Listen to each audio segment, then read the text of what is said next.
विद्यार्थी मित्र हो, जर आपण या चॅनलवर नवीन असाल तर नक्कीच या चॅनलला सबस्क्राईब करायला विसरू नका. आज आपण या व्हिडिओमध्ये पाहणार आहोत सेंटेन्स आणि त्याचे पार्ट्स, वर्ड, फ्रेजेस आणि वाक्यामध्ये सब्जेक्ट कशाला म्हणायचं, प्रेडिकेट कशाला म्हणायचं, क्लॉजेस काय असतात आणि हा सर्व टॉपिक तुम्हाला स्पर्धा परीक्षांसाठी अतिशय उपयुक्त आहे. चला तर सुरुवात करूया. सर्वप्रथम पाहूया शब्द, वर्ड. हे बघा, वर्ड म्हणजे काय, तर वर्डमध्ये आपण बघतो की त्यामध्ये 3, कधी 2, 4, 5 अशा प्रकारचे अल्फाबेट असतात आणि हे जे अल्फाबेट असतात ते मिनिंगफुल असले पाहिजे, मिनिंगफुल ग्रुप असला पाहिजे आणि त्याला एक प्रॉपर सिक्वेन्स असला पाहिजे. तर क्रमबद्ध अर्थपूर्ण अक्षरांच्या समूहाला आपण वर्ड म्हणतो. तर या ठिकाणी तुम्हाला वर्ड दिसते, बॉय, स्कूल, बुक, डोअर. जर यांचे स्पेलिंग बदलले तर या ठिकाणी तुम्हाला वर्डमध्ये अल्फाबेट तर दिसतील, ग्रुप दिसेल, परंतु त्याला मिनिंग नसणार आणि जर ते मिनिंगफुल नसेल तर तशा शब्दांना, तशा म्हणजे ग्रुपला आपण वर्ड म्हणू शकत नाही, शब्द म्हणू शकत नाही. म्हणजे शब्दामध्ये खूप सारे अल्फाबेट असतात आणि ते मिनिंगफुल असतात, एका प्रॉपर ऑर्डरमध्ये असतात. आता जर फ्रेजचा विचार केला तर फ्रेज म्हणजे काय, तर कमीत कमी त्यामध्ये 1, 2, 3 शब्द असा एक शब्दांचा ग्रुप असतो. म्हणजे शब्दांचा ग्रुप बघा या ठिकाणी, in front of, in the river, into the water. तर हे जे आहे इन फ्रंट ऑफ, हे तिघंही, या तिघांनाही मिळून आपण काय म्हणतो, phrase. In front of he phrase झाली. तर फ्रेजमध्ये आपल्याला एकापेक्षा जास्त किंवा कधीकधी एकही शब्द त्याच्यामध्ये राहू शकतो. तर अशा प्रकारे शब्दांचा तो ग्रुप असतो आणि त्या ग्रुपला अर्थ असतो, परंतु पूर्ण अर्थ त्यामधून स्पष्ट होत नाही. म्हणजे अर्थ तर असतो परंतु संपूर्ण अर्थ होत नाही, म्हणून त्याला फ्रेज म्हणतात. आणि फ्रेज म्हणजे वाक्याचा अंश आणि म्हणजेच वाक्यांश. या ठिकाणी तुम्हाला फ्रेजचे काही वैशिष्ट्य दाखवलेले आहे. फ्रेज म्हणजे शब्दांचा समूह, त्यामध्ये कमीत कमी एक शब्द किंवा त्यापेक्षा जास्त शब्दही असू शकतात. या फ्रेजला एक अर्थ असतो परंतु संपूर्ण अर्थबोध त्यामधून होत नाही. बघा आता या ठिकाणी एक वाक्य आहे, this is the temple that Ashoka built. The temple that Ashoka built ही आहे फ्रेज आणि त्यामध्ये दॅट अशोका बिल्ट हा आहे क्लॉज. म्हणजे धिस इज द टेम्पल हे झालं एक वाक्य आणि त्यानंतर दॅट अशोका बिल्ट हे झालं त्याचा एक क्लॉज. काइंड्स ऑफ फ्रेजेस, फ्रेजेसचे प्रकार, noun phrase, adjective phrase, adverb phrase, verb phrase आणि प्रिपोजिशन फ्रेज. बघा पहिलं वाक्य नाउन फ्रेजचं, Sagar knows how to reach. How to reach ही आहे नाउन फ्रेज. ॲडजेक्टिव्हमध्ये बघा, you have seen the girl selling saris. Selling saris कोणाबद्दल आहे, त्या गर्लबद्दल, म्हणून ती आहे ॲडजेक्टिव्ह फ्रेज. ॲडवर्ब फ्रेजमध्ये we are walking very slowly. Very slowly हे आहे वॉकिंगबद्दल. वॉकिंग काय आहे, वॉक हे वर्ब आहे आणि व्हेरी स्लोली हे त्याचा ॲडवर्ब आहे. Verb phrase, Sanvi has been studying since morning. Has been studying या ठिकाणी स्टडीबद्दल माहिती सांगितलेली आहे आणि म्हणून ही आहे वर्ब फ्रेज. प्रिपोजिशनमध्ये children are swimming in the river. Children swimming करत आहे परंतु कुठे, तर इन द रिव्हर. तर इन द रिव्हर ही आहे फ्रेज आणि ती आहे प्रिपोजिशन फ्रेज. बघा या ठिकाणी आपल्याला एक वाक्य दिसेल, Radha works in the kitchen and Pooja works in the garden. हे एकच वाक्य आहे परंतु या एका वाक्यामध्ये दोन सेपरेट वाक्य दिसतात. राधा म्हणजे सब्जेक्ट, पूजा म्हणजे subject. Radha works in the kitchen, works in the kitchen हे आहे प्रेडिकेट आणि वर्क्स इन द गार्डन हे आहे प्रेडिकेट. तर दोन वाक्य स्वतंत्र आहेत. तर या दोन्हीही स्वतंत्र वाक्याला या ठिकाणी आपण क्लॉज म्हणतो, उपवाक्य म्हणतो किंवा पोटवाक्य म्हणतो. क्लॉजेसमध्ये कोणते कोणते घटक येतात, तर बघा एखाद्या वाक्यामध्ये जे घटक येतात तेच घटक जनरली क्लॉजेसमध्ये येतात. म्हणजे subject, verb, object, complement, adverbial word अशा प्रकारे सर्वच वर्ड आपल्याला दिसतील. Indian voters recently elected doctor B.R. Ambedkar the greatest Indian. तर अशा प्रकारे वाक्य आहे आणि त्या वाक्याच्या खाली तुम्हाला दिसतील सब्जेक्ट, ॲडवर्ब, वर्ब, ऑब्जेक्ट आणि कॉम्प्लिमेंट अशा सर्वच घटकांचा समावेश एखाद्या वाक्यामध्ये होतो आणि त्याचप्रमाणे एखाद्या क्लॉजमध्ये सुद्धा होतो. काइंड्स ऑफ क्लॉजेस यामध्ये एक असते मेन क्लॉज आणि दुसरा असतो सबऑर्डिनेट क्लॉज.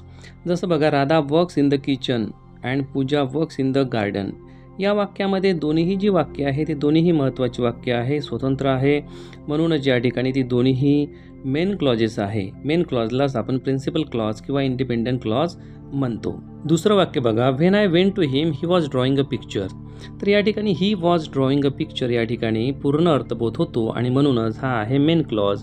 आणि when I went to him या ठिकाणी पूर्ण अर्थबोध होत नाही, तो आहे सबऑर्डिनेट क्लॉज. सबऑर्डिनेट क्लॉज हे 3 प्रकारचे असतात, नाऊन क्लॉज, ॲडजेक्टिव्ह क्लॉज आणि ॲडव्हर्ब क्लॉज. नाऊन क्लॉजचे परत 5 प्रकार तुम्हाला दिसतील. पहिला आहे noun clause of subject of verb. या ठिकाणी वाक्य बघा, where Ravi is shifted is unknown. Underline केलेला पूर्ण भाग हा एखाद्या सब्जेक्टप्रमाणे काम करत आहे, म्हणजे वाक्याचा तो सब्जेक्ट आहे.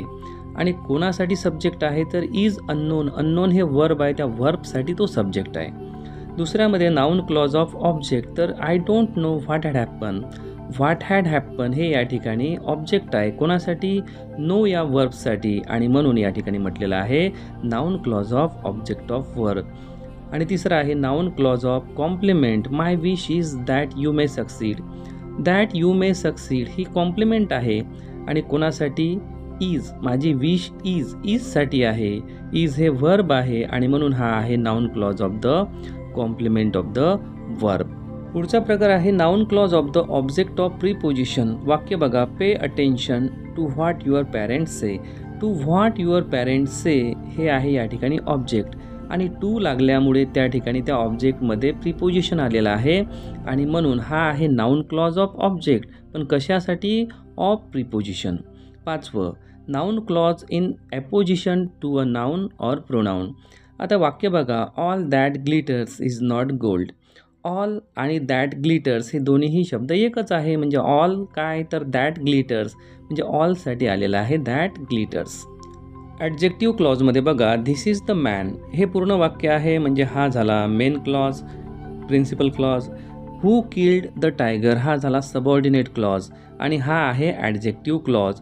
धिस इज द मॅन, मॅनबद्दल माहिती दिलेली आहे, who killed the tiger.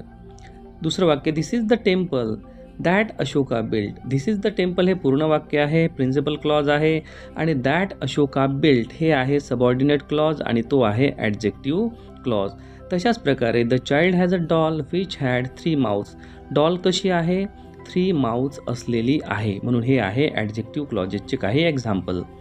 Adverb क्लॉजेसमध्ये 8 प्रकार आपल्याला दिसतील. Adverb clause of time, don't cry रडू नको, व्हाईल द चाइल्ड स्लीप्स.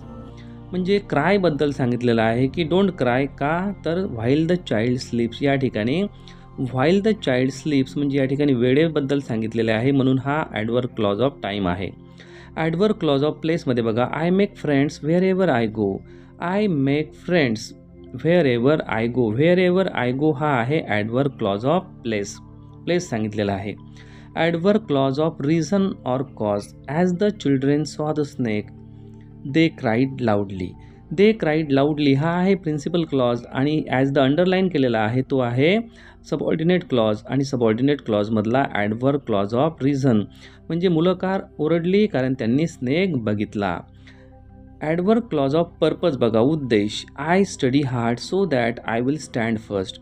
मी अभ्यास का करतो, कारण मला पहिला नंबर मिळवायचा आहे, पहिल्या क्रमांकाने पास व्हायचं आहे. त्यानंतर बघा adverb clause of condition, if you do not run fast, जर तू जोरात धावत नाही, you will miss the train. म्हणजे you will miss the train main मेन क्लॉज आहे आणि तू का मिस करशील, जर तू जोरात धावला नाही तर या ठिकाणी कंडिशन सांगितलेली आहे, जर तर. त्यानंतर ॲडवर्ब क्लॉज ऑफ रिझन किंवा consequence, the man was so weak that he could hardly walk. तो माणूस जो होता तो एवढा वीक होता, अशक्त होता की तो हार्डली वॉक करू शकत होता, म्हणजे फारच चालू शकायला तो कमजोर होता. ॲडवर्ब क्लॉज ऑफ कम्पॅरिझन, या ठिकाणी डिग्री आहे, he speaks better than he writes. म्हणजे या ठिकाणी त्याचं स्पीकिंग हे बेटर आहे त्याच्या रायटिंगपेक्षा, अशा प्रकारे कम्पॅरिझन केलेलं आहे. He speaks better than he writes, than he writes हा आहे या ठिकाणी ॲडवर्ब क्लॉज. त्यानंतर परत बघा ॲडवर्ब क्लॉज ऑफ कम्पॅरिझन आहे, पण हे मॅनर, ॲज यू सो शाल यू रीप. जसं पेराल तसं उगवेल, म्हणजे तुम्ही जसं पेराल तसं उगवेल, या ठिकाणी मॅनर आहे. ॲडवर्ब क्लॉज ऑफ कॉन्ट्रास्ट बघा, though he is poor he is honest. म्हणजे तो गरीब आहे, जरी गरीब आहे तो प्रामाणिक आहे, तर हा झाला कॉन्ट्रास्ट. तर अशा प्रकारे हे ॲडवर्ब क्लॉजचे आपण 8 वाक्य या ठिकाणी बघितले.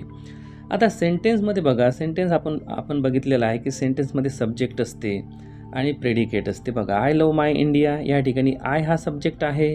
जॉन सोल्ड कॅप्स या ठिकाणी जॉन हा सब्जेक्ट आहे आणि उरलेले जे सर्व वाक्य आहे ते आहे प्रेडिकेट. वाक्याचे प्रकार बघा. असर्टिव्ह सेंटेन्स विधानार्थी, she is playing in the garden हे विधान आहे. इंट्रोगेटिव्ह सेंटेन्स प्रश्न विचारलेला आहे, व्हॉट इज सी डुईंग ती काय करत आहे. इम्परेटिव्हमध्ये आज्ञार्थी वाक्य आहे, play in the garden, go to school अशा प्रकारे. एक्सक्लामेटरीमध्ये बघा उद्गारवाचक, what a beautiful garden it is किती छान गार्डन आहे. तर अशा प्रकारे हे वाक्याचे मुख्य 4 प्रकार आहे. तर विद्यार्थी मित्रांनो या ठिकाणी आपण वाक्याचे प्रकार, वर्ड, फ्रेजेस, सब्जेक्ट, प्रेडिकेट आणि विशेष करून क्लॉजेस हा भाग या ठिकाणी पाहिला. जर आपण या चॅनलवर नवीन असाल आणि अजूनही आपण या चॅनलला सबस्क्राईब केलं नसेल तर अवश्य करा.